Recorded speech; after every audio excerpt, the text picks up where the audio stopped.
সোনাপুর কুসুম বাবুরানী হাফিজে মাদ্রাসার উদ্যোগে আজকের এই 25তম বার্ষিক ওয়াজ মাহফিলের সম্মানিত অত্র এলাকাবাসী, সামনে বসা মুসলমান ভাইরা, বৃদ্ধ বাবারা, আল্লাহ রাব্বুল আলামিন বলেন, ওয়াল্লাযীনা আমানু আশাদ্দু হুব্বান লিল্লাহ।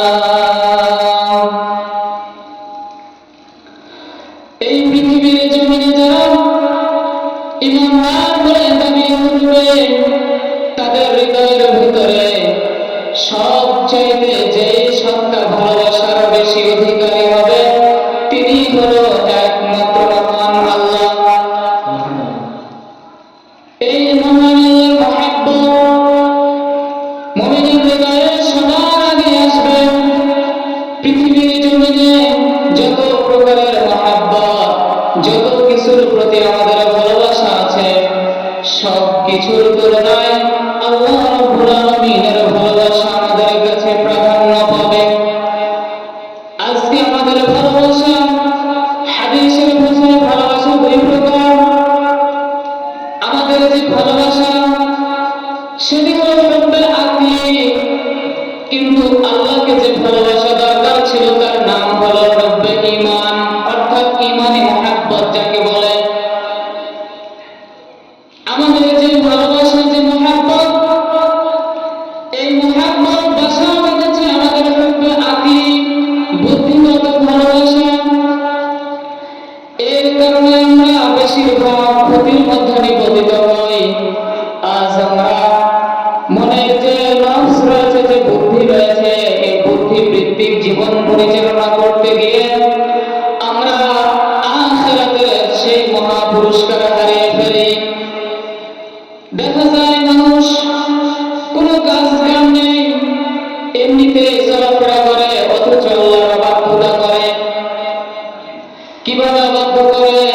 আল্লাহ রাব্বুল আলামিন মানুষকে সবচেয়ে বড় আমানত দিয়েছেন একটি, তার নাম হচ্ছে জিহ্বা। খেয়ে কোনো কাজ কাম পায় না যখন, চার স্টলে বসে বসে আন্দাজে একজনের নামে সমালোচনা করে, সঠিক হলেও আলোচনা করে, আবার আন্দাজে ধারণা হলেও সে আলোচনা করে। এই জিহ্বার তাকে খেয়ানত করে ফেলল। এই জিহ্বা আল্লাহ দিয়েছেন এই যে কথা বলার শক্তি। মহান আল্লাহ বলেন, আল্লামাহুল বায়ান। আল্লাহ রাব্বুল আলামিন মানুষকে সৃষ্টি করার পরে কথা বলার শক্তি দিয়েছেন। এই যে আমরা কথা বলি, এক একটা কথা বের হতে 27টা স্তর পার করার পরে একটি শব্দ আমাদের গলা দিয়ে বের হয়। তার মানে এখানে 27 জন ফেরেশতা নিয়োজিত আছে বান্দার একটি কথা বের করার জন্য। এই 27 জন ফেরেশতা শুরু থেকে একজন ধাক্কা দেয়, একটু উপরে তুলে, আরেকজন ধাক্কা দেয়, আরেকটু উপরে তুলে, এইভাবে উপরে একজনের পর একজন 27টা স্তর পার হওয়ার পরে কিন্তু একটি কথা বেরিয়ে আসে। অথচ আমরা এই কথাগুলোকে আমরা জবানের হেফাজত না করে মন্দ কাজের ভিতরে আমরা ব্যয় করছি। এটা কোনো হুব্বে ঈমানদারের কাজ হতে পারে না। যে ব্যক্তি এরকম কোনো সমালোচনার কাছে যায়, এই ব্যক্তি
পরিস্থিতিতে আপনাকে সামনে